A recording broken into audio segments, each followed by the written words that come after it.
कबीरा कबीरा क्या कहे जमुना के तीक, एक गोपी के प्रेम में बह गए कोटि कबीरा।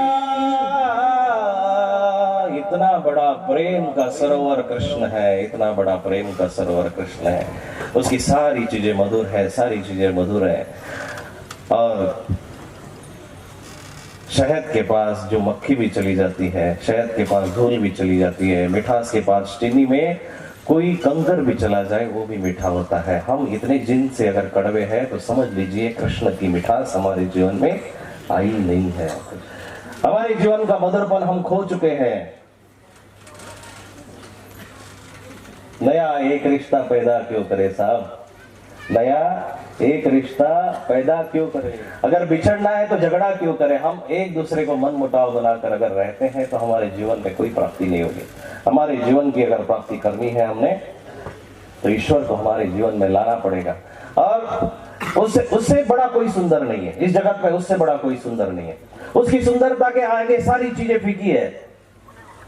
तुम जिसको भी रूप में देखते हो, रूपवान देखते हो, सुंदर देखते हो, ये आर्टिफिशियल है, ये सारा बनावटी है, ये सारा कृत्रिम है, ये सारा बनावटी है। लैला मजनू की स्टोरी बड़ी छोटी सी कहानी में बताता हूँ। मजनू को राजा ने बुलाया। राजा कहता है कि अरे लैला तो बड़ी बेड़ी है, बेड़ी है नहीं बदसूरत, लैला बड़ी बेड़ी है, कुरूप है, वो सुंदर कुछ भी नहीं लगती। तूने लैला में ऐसा क्या देखा, लैला में ऐसा क्या देखा। तो कहता महाराज लैला को देखने के लिए लैला मजनू की दृष्टि चाहिए। लैला हर किसी को नहीं दिख सकती। तुम जिसके भी प्रेम में पड़े हो ना वो तुम्हें सुंदर लगता है, वो तुम्हें सुंदर लगता है। उसमें कोई सुंदरता नहीं है। सांसारिक रूप से अगर देखा जाए तो उसमें कोई सुंदरता नहीं है। तुम्हारी पत्नी ही सुंदर नहीं है, तुम्हारा पति भी सुंदर नहीं है, तुम उसके साथ अटैच हो, जुड़े हो, इसलिए वो तुम्हें सुंदर लगता है। जब तुम्हारा अलग होना शुरू हो जाएगा, डिसअटैचमेंट शुरू हो जाएगी, तब तुम बिखर जाओगे तो उसके जैसा बुरा कोई व्यक्ति दिखेगा नहीं संसार में।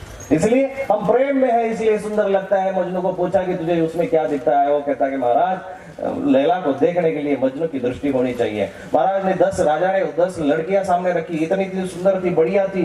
और कहता है अरे इसमें से कोई चुन ले, इसमें से तो तेरी प्रेमी बन सकती है।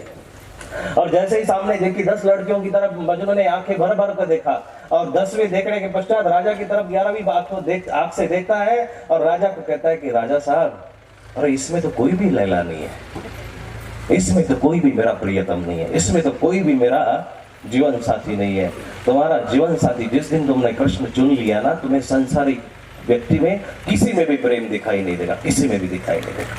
बस तुमने उसको सुनना चाहिए। पति परमेश्वर यानी जगतपति जो परमात्मा है, माता धाता पितामह सब सारे जगत का मालिक है, उसको जिस दिन तुमने चुन लिया तुम्हारा जीवन सफल है। तक जगत में सारी चीजों की भूख मिटी है, सारी चीजों की भूख मिटी है। तो मिठास खाने की भूख शुगर होने के पास भी मिटती नहीं है। मिठास खाने की, मीठा खाने की भूख जो है वो शुगर होने के बाद भी मिटती नहीं है। मीठा इतना क्रेविंग करता है, इतना अंदर से जागृति करता है। वैसा ही कृष्ण मीठा है। उसके होंठ मधुर है, मुख मधुर है, बाल मधुर है, चलना मधुर है, फिरना मधुर है, गाना मधुर है, सब कुछ मधुर है। ऐसे ही 7-8 साल के बच्चे के पीछे सारा जहां पागल क्यों बना हुआ है। धन्यवाद, दंडवत प्रणाम।